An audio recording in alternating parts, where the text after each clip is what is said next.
Good evening, boys and girls. Happy Hump Day. It's another live edition of the Highbury Squad. And tonight, it's all about the Arsenal women. What a great victory in Europe. 14 wins out of 15. We march on. Here we go.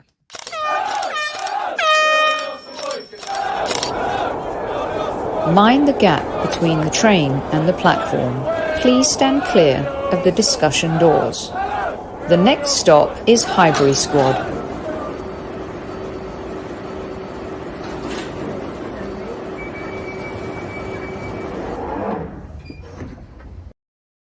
Good evening, everyone, and welcome to another live edition of the Highbury Squad, here with one of my favourite human beings on the planet and a Highbury Squad favourite, especially when we're talking Arsenal women, is Mr. Demian Arriaga. What is up? Thank you for having me. How are you? I'm good, looking absolutely good. I am sweating like swine. Is it hot where you are in LA today, or have I just been running around like a headless chicken? I think they say the more talented and smart you are, the more you sweat. I think that's how it goes. Is that right? So I'm not sweating at all. Well, that's not true, because your sweaty, smarty talents, you just got back from the US tour. Yes. With the Jonas Brothers. I did. It was crazy. It was magical. It was beautiful. And I feel very fortunate to get to do this for a living. And you met some gooners along the way, did you not, as well? I did. I met a couple of people that we become like you and I, and part of this wonderful Arsenal community. We've become friends through the years. From people from all over the world, and it's just so happens that this time around I was able to meet a couple of the people here in America, Jessica being one of them. I didn't get to meet her, I should say. We were in touch, and she came to the show, one of the shows, and of course Taylor was in the LA show from Los Angeles, Arsenal LA, and it was just amazing. So hello to everybody, and obviously thank you for obviously all the kind words and having me, and it's very special always. It's wonderful, and I'm going to get in trouble because I forgot to do this at the very beginning of the show. Yes. Evening squaddies, at ease, my bad. It's not a yellow though, it's a warning, so don't get too excited about that one. But it must be amazing. Where was this, by the way? Was this isn't Fenway Park, is it? Yes, it is Fenway Park. It's amazing. One of the cathedrals, it's somewhat equivalent to Highbury, ironically. It's cathedral of the sport. It founded built in 1921, if I'm not mistaken, or 1912. And I grew up. I am from Venezuela originally, as most of you know, but I grew up in Boston, and Boston is a very special city for my family, for my parents' education and stuff, and in my education, higher education. And I grew up right down the street from Fenway, and going to the stadium. So it's the closest that I have as to, people that grew up around Highbury or the Emirates or whatever. Mm-hmm. That is sort of like my Highbury, even though I'm not the biggest Sox fan. I love them, but they're not technically my team. My team's technically the Atlanta Braves, actually. Oh, you just won the World Series. I know, but I didn't watch a single game this season. How does someone growing up in Boston, don't tell anyone in Boston, become an Atlanta Braves fan? It's like saying, well, I guess it happens. Sometimes people born in London, they support Manchester United. Yeah, we know a couple of those people. The reality is that when I was growing up and watching TV in Venezuela, for whatever reason, we had the station TBS, the US cable station, and they were a sort of Braves. Like a Braves thing. It was an Atlanta Braves company. And they showed a bunch of games, and I watched, Chipper Jones and David Justice and all the pitchers, Tom Glavine and John Smoltz and Greg Maddux, and I collected baseball cards, so I really liked them. And I like the whole thing. So, yes. Very cool. Demian, as always, looking good. Background's epic. Your voice just sounds velvet. You are one of the velvet voices. I feel like it reminds me of, those old late night shows, or when we used to have the top 40, and then after that someone mellow would come in and say, good evening to all those lovers out there in the dark, where they just yes, so you're chill. You're very, very calming. Very I appreciate that. Thank you. Actually, it's people from Surrey that support United, says Universal Greek. Universal Greek, I know a lot of Londoners who support Manchester United. for sure. It's my dad. It's not that. My at least they're in the sister, same country, my niece. I'm from Venezuela and I support Arsenal, North London club. So we've talked about that before. So he totally is, isn't he, guys? I think Demian should do some the next trailer for us for the Highbury Squad. In fact, we need one for the women because I noticed as it was playing, it's the hello, we are the Arsenal boys. So we're going to need a voiceover for the women's show. So we'll come up with that together. I like and that. We'll do something fun, right? Yes. All right, let's get to it, shall we? Squaddies, hope everyone is doing well. Just some housekeeping. If you missed the morning drop, we had an episode that was pre-recorded. It's part of our new series, The Debate. We like to do the odd drop on you. And our first subject is Mr. Arsene Wenger. It has spawned a ton of comments in the YouTube section, Demian, and we're going to be revisiting that. The style of the show is that Kevin and I have a discussion, and then you guys put in your comments, and then we debate it together live, and we'll be doing that tomorrow night. So please go and check out the debate. It's on the YouTube channel now. Provide your comments and we will talk about them tomorrow, maybe even get a few of you in our live chat. But enough about that today. They always want you to play something. If I had a banjo, I would play it, but I don't have one. So. Okay, Barry, good. You paused it for 15 minutes in because you're going to listen to the show now about the Arsenal women. It is better than a Newman drop, 100%. Right, let me get to this, shall we? The Arsenal women played a Champions League game tonight, convincing win. It started off a little tough, Demian, their goalkeeper. Now, how do you pronounce the Dutch team's name? Is it Koj or Koj? Because I thought it was... I've heard several. I heard several. I heard actually today Koga and then Kogi today, and I believe they're Danish, if I'm not mistaken. Yes, they are Danish. So, they're eighth in the Danish league, and I think this is the first time in their Champions League, but in their business model, they really wanted to make the Champions League. I was actually happy for this team to get a goal because it's their first goal in the Champions League. I knew that we would end up winning this game, but for the first half, the goalkeeper made some incredible saves, and we were a little bit frustrated. You could literally see their bank of 5 and 4 and 1. They were so disciplined, weren't they? It was tough to break them down. I love what you just said. And one thing that I'll point out, and we always try to not make it about, comparing the men to the women or vice versa, because it's unfair to either or both, I should say. But one of the things you said that strike me as beautiful is that happens a lot in the women's game is being genuinely happy for the other team to score. Like that never really happens. Like if you're in a pub or you're with your guy friends and you're talking about Arsenal playing whoever, Porto or whoever, Benfica or whatever, and they score a goal, nobody really would be like, oh, I'm so happy for them. Like legitimately happy. We are, because we understand the sort of struggle and the fight that women have to put up with and have put up with. And the reality is all these women are historic. Anybody that plays professional football as a woman in Europe and basically any country is historic. And they did the impossible. They achieved the dream, the impossible. And that just resonated with me very, very loudly. And I just wanted to point it out and acknowledge it and say that I appreciate you appreciating that, because it's doesn't happen too often in other spaces. No, it doesn't. And, I think I wouldn't have said the same if it was Barcelona or Lyon, I've got to say, or Bayern Munich. But with these particular teams who are trying and trying to make their way into football, they were well-drilled, universal Greek. All the ladies knew their jobs. They were so well organized for the first 30, 35 minutes, some great saves. And then it was the wonder free kick that just was so sweet. What a goal, huh? Wow. Top bins. Oh my goodness. Yeah, I mean, there have been a lot of really good quality free kicks recently, like Dom Jansen, who played for Arsenal, just scored one against for Wolfsburg over the weekend. In this one, I thought that was the best of the week, and then I saw this one by Steph. It was just magnificent. It's like unstoppable. It was amazing. Perfect technique. And then the floodgates open in the second half, of course. Yeah, they did.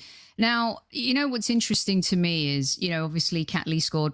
I was really happy for Paris. And I just wanted to touch on that a little bit because when the penalty came, I mean, it was a hack, which, those things happen, no doubt about it. And when Paris stepped up to take it, I was really rooting for her because not that she struggled this season, but I don't think she would admit too that she hasn't hit the heights that, her talent warrants this season. And I thought it was a good save, but the height of the penalty, I think she gave the goalkeeper a really good chance. But then she bounces back and scores a goal. Talk to me a little about, Paris and how you think this new signing is working out so far for Arsenal women, Demian. Well, everything that you just said, I fully agree with. I think, when Paris came in, was in the back of my favorite player leaving the club, Daniela van de Donk, and sort of that bitterness from my end as a fan. I was like, well, if we're going to get, quote unquote, if we're going to transfer, my favorite player, who I think is the smartest footballer in the world, for somebody that I don't know that well, and it's not as good, whatever that meant. I see her liking your stuff. Yeah, I see. She's great. DVD. She's awesome. I had that thing. And then when Paris came in and I heard and read all these interviews and I heard about the other players, how much they loved her, and I started watching her videos and all this other stuff, I was just blown away. And I more than welcome her in the team. And I think she's a massive addition to the bench and as to the squad as a whole. I agree with you that maybe she hasn't scored all the goals and all that other stuff, but I love her that she never quits. This is not the first game that she's frustrated or misses a cross or a pass or misses a open net or whatever, and she just comes back again. And that's what I would want in my team. When we see teams struggle like Man United, and every pundit is talking about the lack of desire and lack of fight and all this other stuff, and that's what you want. You want people to care. She clearly cares. So I'm of the belief that if the end product isn't there, it's not a matter of ever. It's a matter of when, not if. Yeah. And I think she proved it in she gives a breather to other players that are very, very necessary as well. So to give a long-winded answer, to button that up, I do agree with you that it was somewhat of a misplaced penalty, and I felt bad for her. I'm watching with my mom and dad, who are here visiting from Venezuela, and I said, I don't have a good feeling. I think she's gonna miss. Mm-hmm. And she missed, and my mom's like, "Hey, can you say that at the Highbury Squad? Can you be that blunt?" And I'm like, "Well, it's not that I want her to miss. I just don't think that she has that the self-confidence right now, which are fueled by goals. And ironically, she misses the perfect opportunity to score a goal. But she came back and shut me up. Not that I was criticizing her, but it was great to see her bounce back. And it's not only her, it's the team bouncing back. Ex-player, Arsenal player misses, they come back and they score. That's what you want. It doesn't matter who it is, right? Yeah. So I welcome her for sure. It's interesting, isn't it? Because I felt the same way with Aubameyang in the game at the weekend. As soon as he did this big sigh, and I was like, oh God, I just felt like that. There's going to be a miss. It just didn't ooze any confidence whatsoever. But the fact that she did bounce back, and GB, I'd love to read this out. This is from the DAZN commentator. Paris has been brought into the team as much for her winning attitude as anything else. And that is 100% true. And then Berg 10 Camp says, I love how Jonas has utilized the squad so far. I wanted to touch on this with you as well, Demian, as well as kind of give kudos and credit, of course, to all of the other goal scorers, and we'll get to that and some of our other subject. How he's used the squad so far. He's given an opportunity to nearly everyone and allowed players like Paris and Ford to play themselves into form. And what he's also done is we're in 3 competitions. We got a cup final at the beginning of December, which we'll talk about. He's rested players, I think, wisely at the right time. I completely agree with this comment. Jonas seems so what he's done so far and how he's managed this squad is really impressive. And his attitude, his friendliness, dare I say, he has a little bit more personality than our previous manager. What are your thoughts on Jonas so far? And do you agree with Berg Ten Camp on his comments? I agree with Berg Ten Camp. I agree with you. I love Jonas. I wasn't the biggest Joe Montemurro fan towards the end of his reign, and I've spoken about this on my own podcast and stuff. I don't need to beat a dead horse, but I felt that we needed somebody that instead of talking so much would show that they're listening, you know? So imagine that, listening to women and things work, right? So that's what I felt that Jonas did. From what I know, there was a lot of meetings with the team and talking and seeing what every player could bring to the table and talking to them and speaking and listening to what their goals were and what they wanted out of their involvement in the team. And resting of the players, I think, was one of the things where a lot of people, they want to play every game, the competitor and all that, yada, yada, yada, yada. But a lot of players want a rest, including Viviana Miedema wanted to play less minutes. Kim Little retiring from the Scottish national team has allowed her to invest more energy probably in the Arsenal squad. And you see it from a lot of players. We had basically Leah Valti and Kim Little be the only defensive midfielders or people in the midfield, especially Leah Valti as the center defensive midfielder. Now we have Frida Manum. We have other players that can come in and play. I love her, by the way. She's amazing. I love Frida. Oh my gosh. Yeah, she's so unbelievable. Talented. She's the player that I never really thought would like the player that I always thought. Soon, I never expected that. I never expected that. And also based on ignorance, I didn't know how good she was. A lot of people were really raving about her, but she just come in and as if she's been on this team forever. And she's like she cannot go out of the team. Basically, she's like, all right, Frida plus 10 or whatever. So I love the enthusiasm. I love taking breaks. And there was something that I believe it was Katie McCabe that talked about it, or maybe it might have been Beth Mead recently in an interview. I haven't watched the whole thing, but we were always talking about starters, right? Like who's starting the game, right? And who's the starter, as if that was the only metric, right? Whereas Jonas is implementing the idea of finishers. And when you have people coming in the second half that are unbelievable players, unbelievable defenders, midfielders, forwards, wingers, it's incredible. When you have a team and Beth Mead is on the bench, the best player, one of the top 5 players on the planet right now, she comes from the bench and gets 1 assist, and that's just amazing. So with so many games that you mentioned, so many games coming up and so many finals, you need not only chemistry, but you need morale. You need people to be happy, and you can see it. Every player is genuinely happy when another one scores. And it's almost like they're talking all about it in training. Like, okay, now this game, you're going to score. We're going to do everything we can for you to score. And then when they do, you just see all this joy and happiness and genuine love. And I just absolutely love this squad. And this is my favorite squad since the Invincibles, club wide, by far.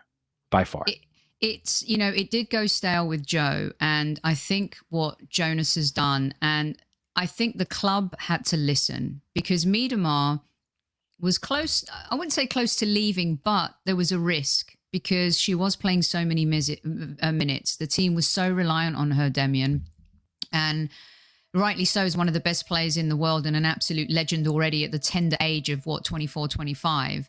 It's incredible what she's already achieved in the game. But when you couple like the Nobbs, the Meads, the Littles, the Williamsons, with the new signings, it's created this refreshing approach of a true, I think, that matches Chelsea, which, let's face it, Manchester City were the barometer. They're struggling a bit this season, but Chelsea under Emma Hayes, this incredible talent pool that they have. I feel like now, because someone was asking about, is Tobin Heath injured and stuff? She didn't travel, but she is due to play in the North. She might play in the North London derby this weekend. Tobin was injured previously, but being able to rest the Tobin Heaths of the world speaks volumes for the evolution of this team this season. And I agree with you completely. They're so likable. There's such a togetherness, and you could see that on the pitch. Yeah. And we've talked about this. Here's the main thing, and they're so, like you're saying, likable, but they're everything that we wanted the Arsenal men to be, right? And not the men, we wanted the club to have. And I've said this before. You've allowed me to say this before, but I'll say it again. We wanted the whole one of our own. You have Leah Williamson, you have Anna Patton, you have Wubin Moy, right? You said we wanted high flying wingers. Well, we have Beth Mead, who is among the best, on the planet. You wanted world class center forward, right? Like equivalent to Haaland or equivalent to Ronaldo or Messi. You have Viviana Miedema. You wanted an amazing number 10. Before we had DVD. Now we have a Kim Little number wise, but I'm saying more like Mana Iwabuchi, for example, very creative genius.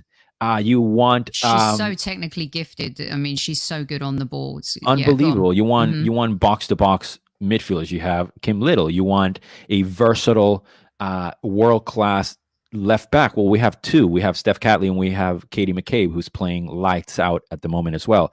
So there's everything we wanted.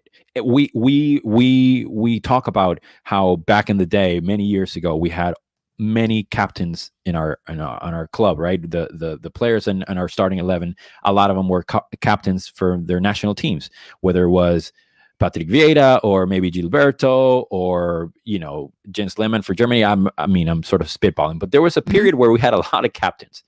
That is what happens in at Arsenal. You have, if it's not Kim Little, it might be Jen Beattie for Scotland. You have Katie McCabe for Ireland. You have now Leah Williamson for England. And it keeps going. And it's just magnificent to see. So this is what I always try to tell people, like, the Invincibles are gone.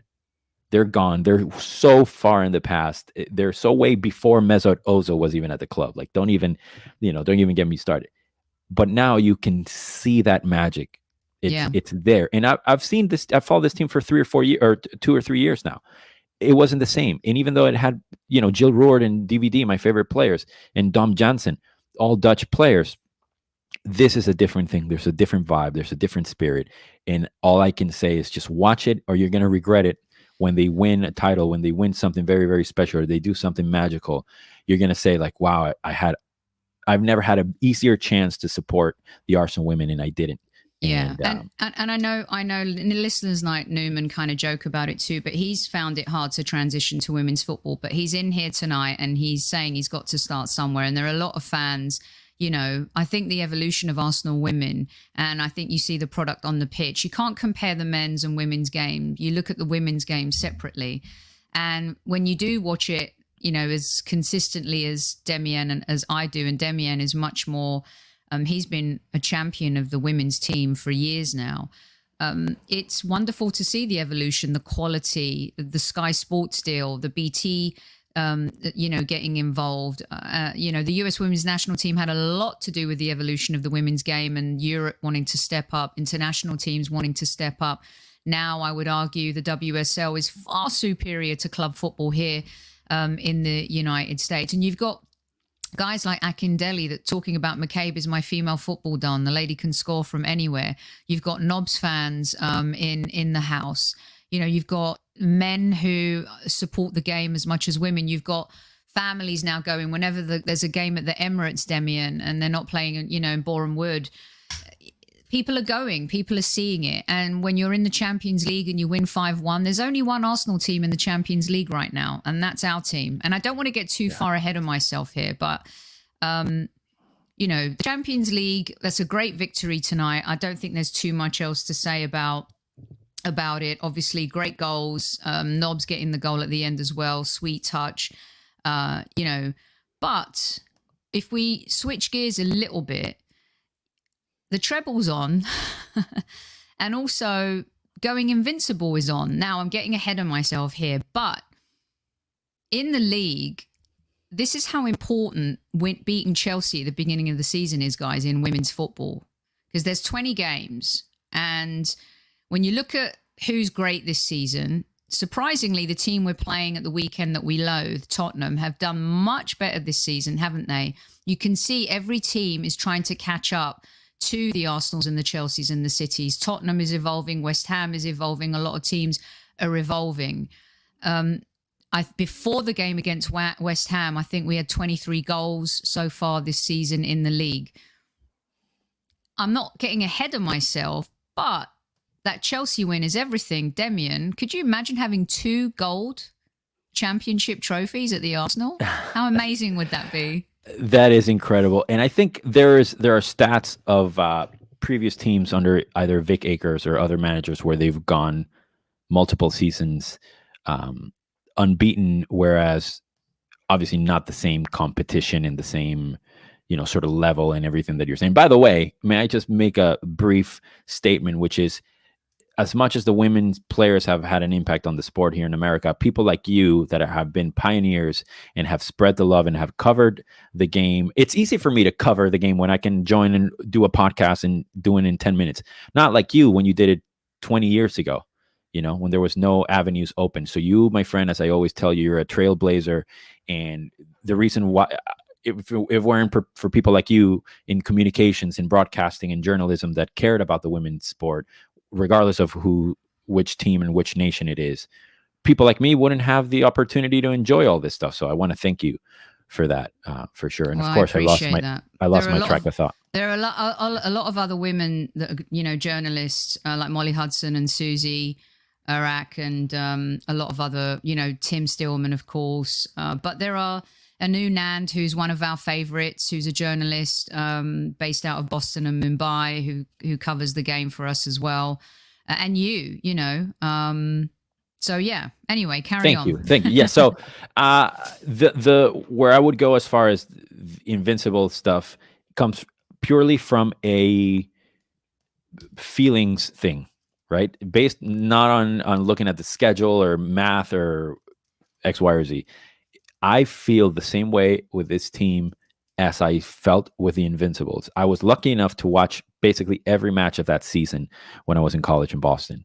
And every day I just felt like $1 million going into any team during the week, reading the news on what was back then, what is soccernet.com or goal.com or whatever. Yeah, right. And I was just like so confident. And I was like, yeah, we're winning.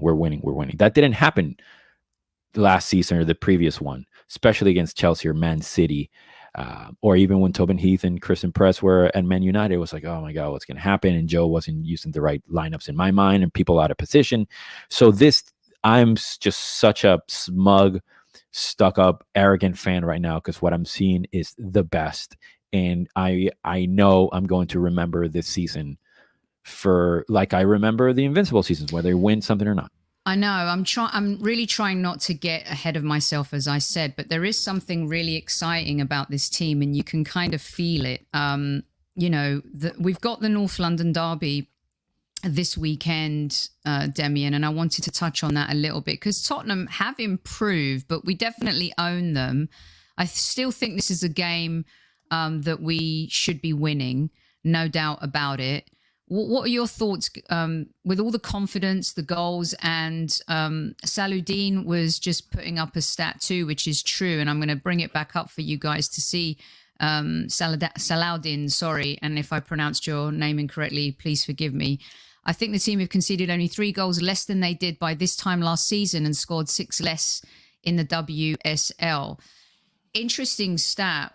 But Chelsea and Arsenal have so outscored every other team in the WSL this season. It's insane. I think it's 23 goals for Arsenal, a little less for Chelsea. And then the next team below them before the West Ham game was like 10.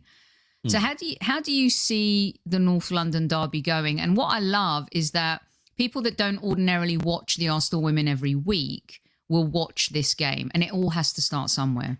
Yeah, I think if you want to catch somebody's attention, or not the neutral, but let's just call it within the Arsenal scope, a neutral fan as it relates to the women, nothing would get you more excited than a North London Derby. I wish the men would tweet more and the support of the men's squad would be way bigger than it really is. And that's a whole different can of worms.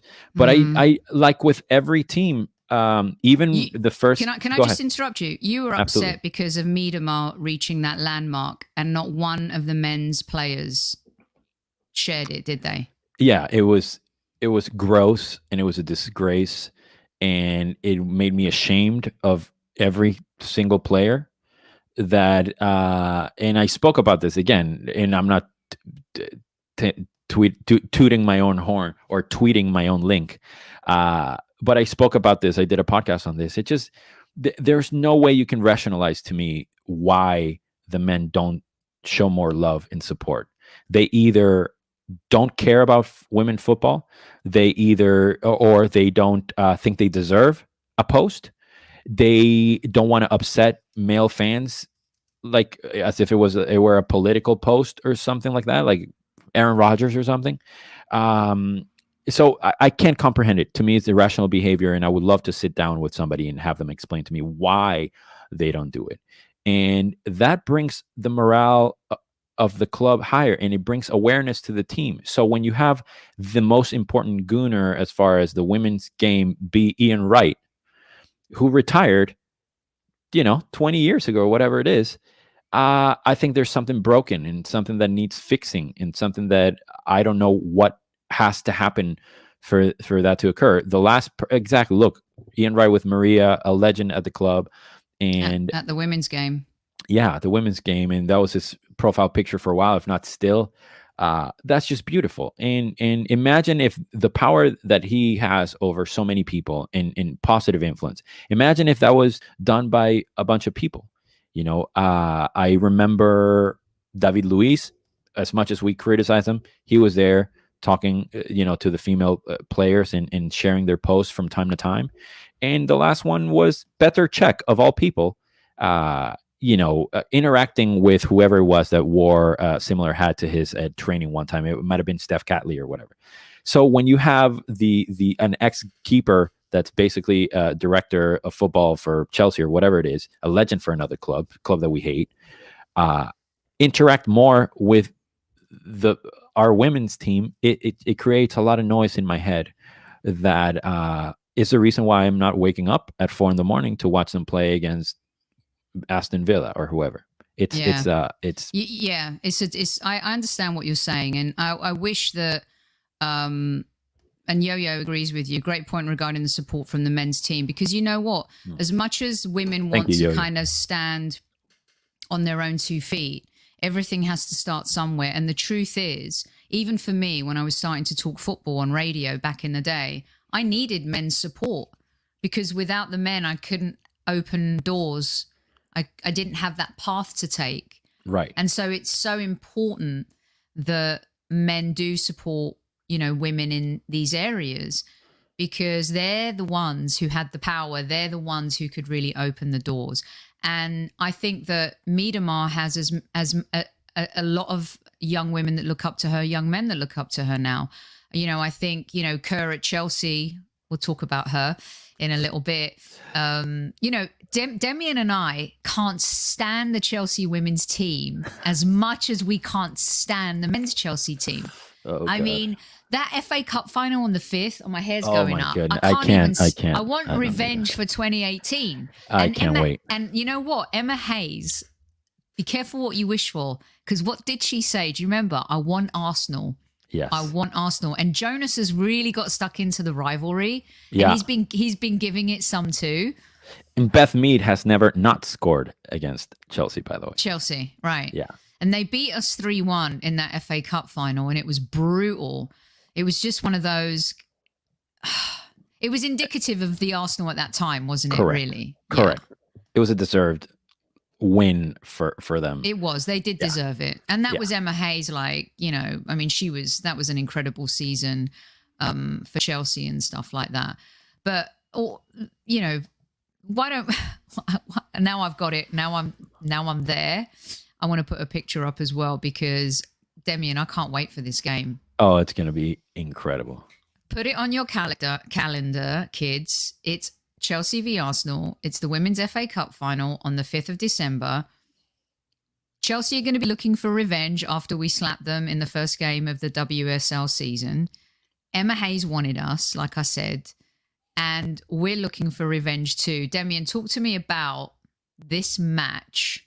And also, they have... Do you think Kerr's the best player in the world right now? I do not. Are you being biased? Of course I'm being biased, but no, I think I actually think that that Beth Mead is the best player in England right now. As far as the planet, I would say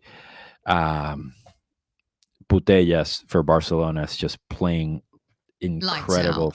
Oh my God, it's just ridiculous what she's doing. And Um, You got that Rose match, Lavelle, and yeah, there's other, Rose Lavelle. I mean, Rose Lavelle is unbelievable. I do think that this match is, as you know, like you said, it's massive. It's a final, and the realities Chelsea are incredible. Loopholes among the best on the planet. Of course, Pernille Harder among the best on the planet.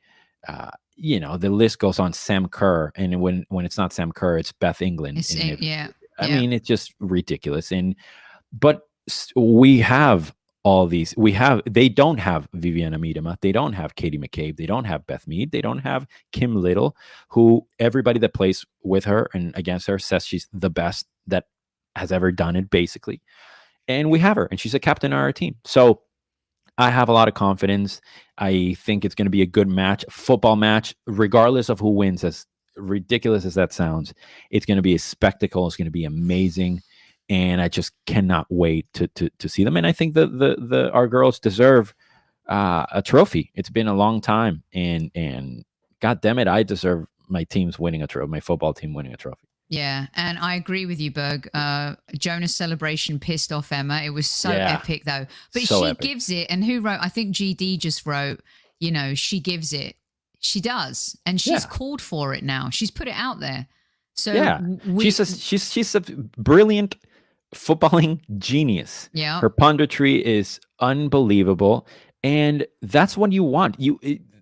As much as I love among the women's sport and the lack of corruption and diving and so on and so forth, this is beautiful. This is what you need. A little bit of that, not Mourinho poking somebody's eye out. You need a little bit of this, especially among the two best teams in the country. Yeah, exactly. And Tony, I think you're missing the point. Respect your opinion about Demian thinking the men's team's going to be so upset about him not watching. I think you're missing the point about what he's trying to say in terms of that. And we put all of the comments up, and we're always ready to tackle them. What's your response to Tony, Demian? Well, first of all, I encourage you to say whatever's on your mind, obviously in a respectful way. I think that what is missing is maybe me explaining more so you understand instead of assuming certain things, perhaps. I don't think by any stretch of the imagination the men or anybody needs me or needs my support. You know who doesn't need my support is a badass woman that plays football professionally, that has gone over every hurdle imaginable that neither you or I could ever comprehend if you are a male. So the reason why I don't watch as much of the men's team is because I only have so much energy to give to a team that I feel is where my energy and love is better allocated. You can watch every Arsenal team and you let me know how that goes for you, for the men's team, and I'll let you know how supporting the women's team goes for me. And we're both winning because we're both supporting the crest. It's the same. So if you're not supporting the Arsenal women, it's the same. I could tell you like you're not supporting the Arsenal men. You can tell me you're not supporting. It's absurd. We both either win or lose, but it's the same crest. It's the same squad. It's the same badge that you claim to love and I claim to love. So in a day and age and clickbait and Twitter of people that we know that all they do is claim who is a fan and who isn't. And somebody speaks for me and somebody doesn't speak for me. And who am I? The reality is that if you are an Arsenal fan and claim to be an Arsenal fan and you don't support the Arsenal women, well, you're an Arsenal men's fan, period. You're not an Arsenal Football Club fan. So it goes both ways. If you only watch the Arsenal women, I'm an Arsenal women fan. So I don't hold the key. You certainly don't hold the key, Sophie. This person doesn't hold the key. I think it's a perfect point, and I love my club. I support the women. I support the men. And I love Arsenal Football Club. The players come and go. The fans are the furniture. Right. The players come and sit on the furniture. We're the furniture. And we love them for a while. We laud them for a while. And, you love Danielle, but she moved on. But that doesn't mean we still don't love her and we appreciate what she did for the club. But that's how football works, right? Right. Exactly. And so I think as fans, we just love the club and we support them. And exactly, Newman, some fans might just want to watch the reserves. You might just want to watch the under 23s. And if you didn't watch the under 23s, you missed one of the greatest comebacks of all time. That was wild. That Balogun goal, I said on the show the other day, should be outlawed. If you missed it, just go Google it. It's unbelievable. Unbelievable. It was ridiculous. And Ali says, good for you, Demian. The women appreciate your support. Mr. Bungle, what are you saying? Mavropanos. That's awesome. There you go. Dinos Mavropanos, Socrates Papadopoulos. Now we need a Greek player. We need a Greek player for the women's team, don't we? Exactly. Getting a lot of love here. Great reply from Thank you, all guys. the lads and lasses in the house. Shout out to Mr. Bungle. That's a great band, by the way. All right. So we've got a few more minutes here with Demian. Throw in more questions. Oh, there is a question. Sometimes the furniture does change, but someone had a question for you, which I thought was really good. Let me try and find it here about the best players. If I can find it, let me find it. Here it goes. Bear with me.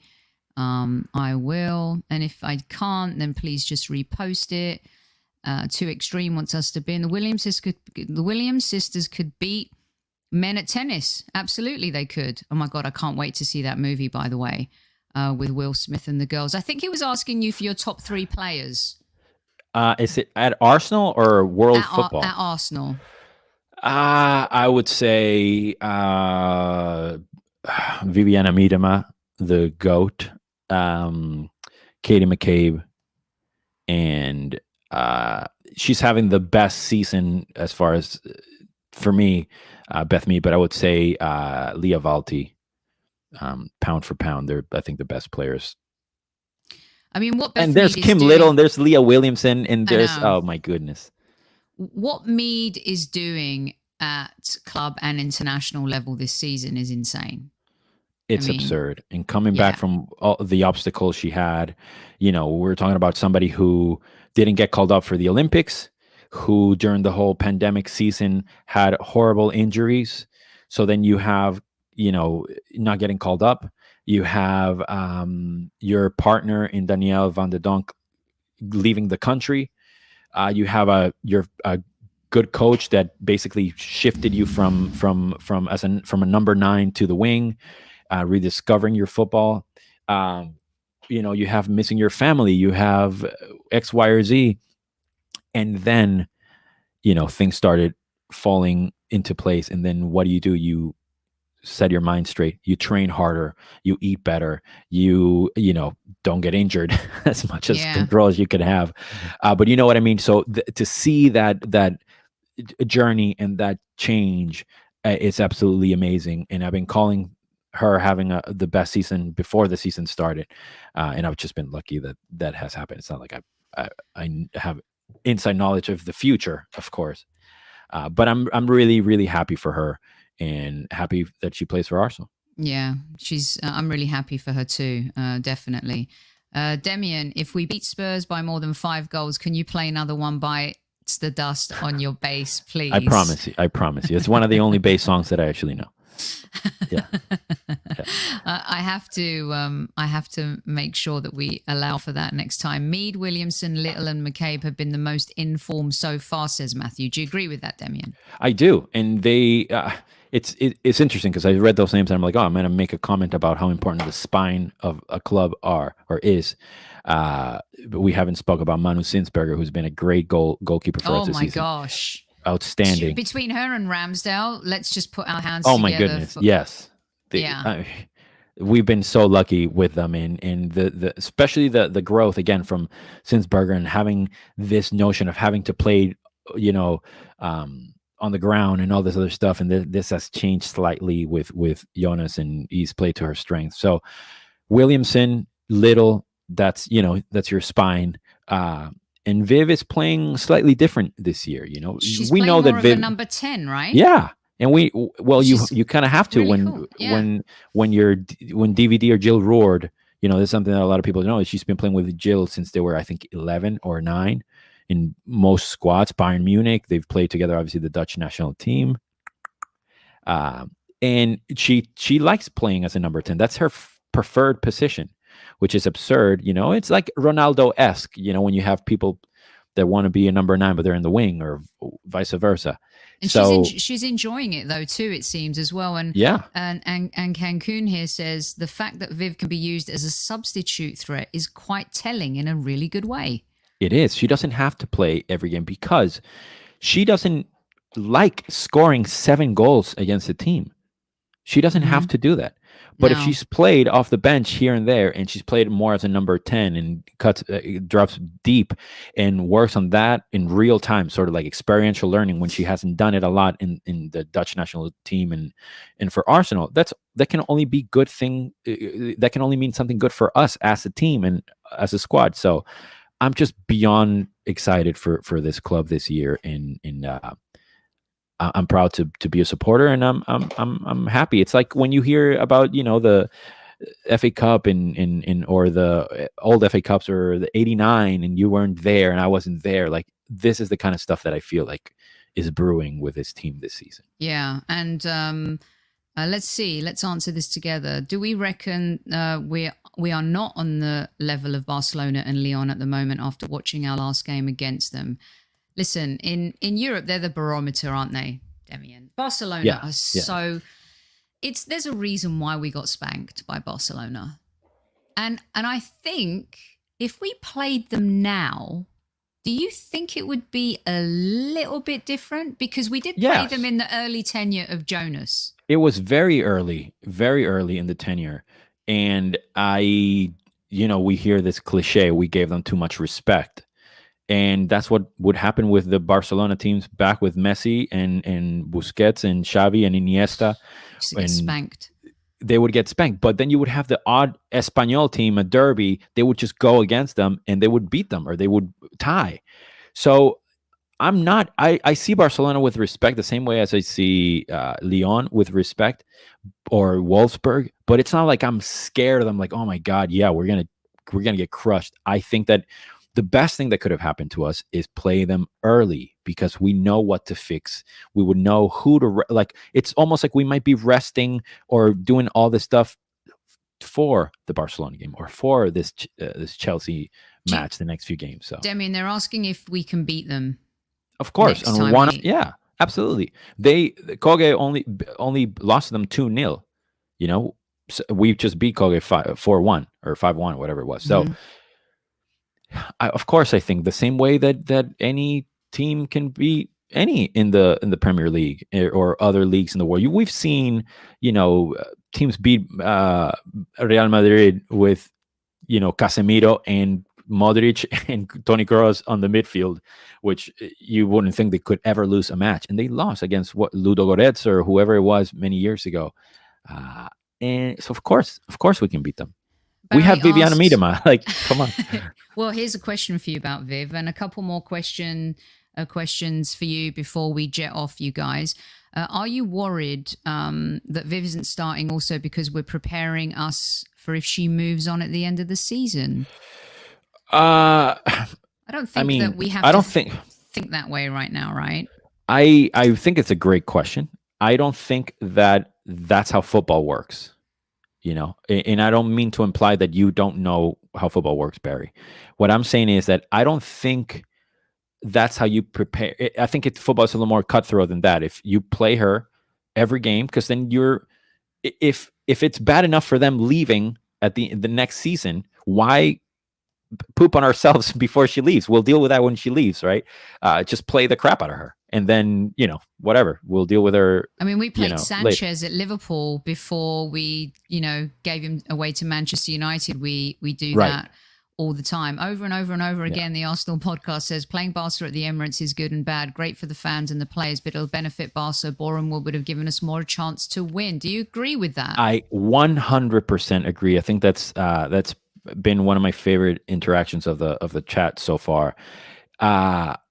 Imagine you're a fan that goes to Bournemouth all the time, and you go to the lunchbox and you see Maria and you do the thing and you stand here, and then instead of being rewarded, it's the catch-22 or the sort of like, well, we want the game to grow, but but I do think it would have been lovely to have Barcelona play at Bournemouth. I think it would have been very noisy, and they're not used to necessarily playing at stadiums like that. Maybe they play a lot in the Spanish league, but I don't think they do. Yeah, I agree with Matthew too that we looked good against Barca later in the match when we scored. I think we grew in confidence. Universal Greek says, I thought we were a bit overawed by Barcelona and it would be different now, he would hope. And I agree with you too. There's something about going to those. You remember when we used to go to have to go to Wimbledon back in the day and stadiums like that? Barcelona are always used to the spectacle, aren't they, in the big stadiums? I understand what they're trying to do, and I think it's important. Like the North London derby for me, perfect, right? For that. But with Barcelona, I would have sent them to Boreham Wood because it's a different vibe. It's a different feel. Yeah, and I think, and pardon my cynicism, but it feels like, okay, this game is important, but the other ones aren't. We can just play the other ones at Boreham Wood. But this one, play this one here as far as European competition. So, again, I might be just completely off base, but I agree with you. I would have rather much be at Boreham Wood. Okay, this is the last one. Got to get out of here. I'm hosting the women's show talking about Arsenal on Lee Judge's TV right after this at 9:00 UK time. So if you want to hop off here and then come join me there with Lucy and Jess and MK, please do so. But I do have one more question here for Demian as well from Don One. Are Arsenal getting the same investment as Manchester City and Chelsea? Will we stay dominant with these oil clubs investing? What's your thought on that, Demian? That's a great question. I don't feel I have the intellectual and economic tools to answer that question, other than to mention that it seems like these clubs, especially Arsenal, are run separately. That there's a way they do things with men and the way they do things with women. And I hope that the whole money situation doesn't taint and doesn't destroy the team, how we've seen it corrode and erode a lot of the things that we stand for. And the women's team is still sort of young, and the men's team have over 100 years running start. So I'm hoping that we could still be shielded off of that, and there has to be a time. It's like a band, right? You don't necessarily want your favorite band to be the most famous band, because then everybody knows it, and then you go to Kmart and Target and they have a shirt of your favorite band. You never want that. Maybe you want pretty good success and stuff, so they're still yours. So what I would say is that where the money would come in to benefit everybody would be in the amount of people that can watch and the accessibility of these matches. And there's just really no excuse nowadays to watch this stuff. So yeah, and look, we're making moves, and the women are, they're pushing more games at the Emirates.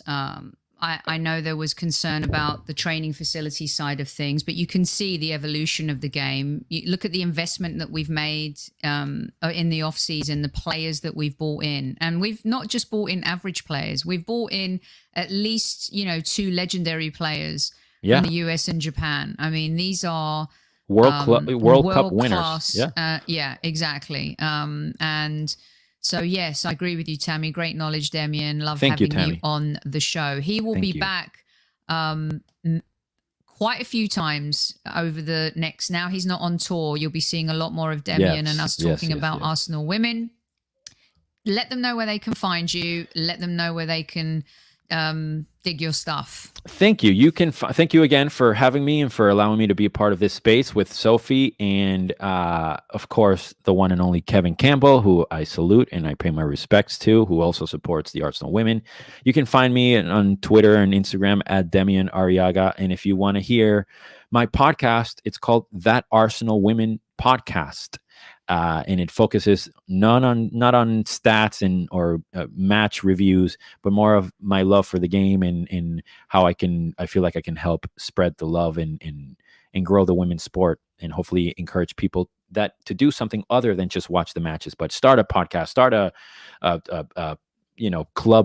fan club or a Twitter account to support a player, whatever it is, but just to move forward this the momentum of the women's game. So thank you for having me. Thank you for the wonderful comments. I appreciate all of you guys. Yeah, there's a lot of great comments for you. And real quick, Universal Greek, I have no idea what he's talking about. Are your symbols? Yes, I am a proud Zildjian endorser for the past many years. So very lucky. He's in the music business. So maybe we'll do a show get him on one day and yes, and let's do music. If anybody wants music lessons, guitar, drums, percussion, guitar, bass, music production, music mentorship, I got you.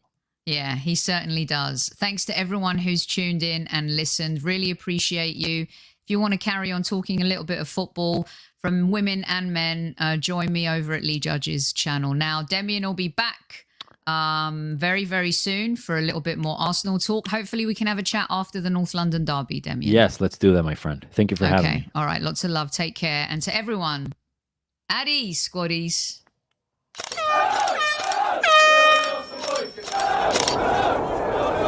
Mind the gap between the train and the platform.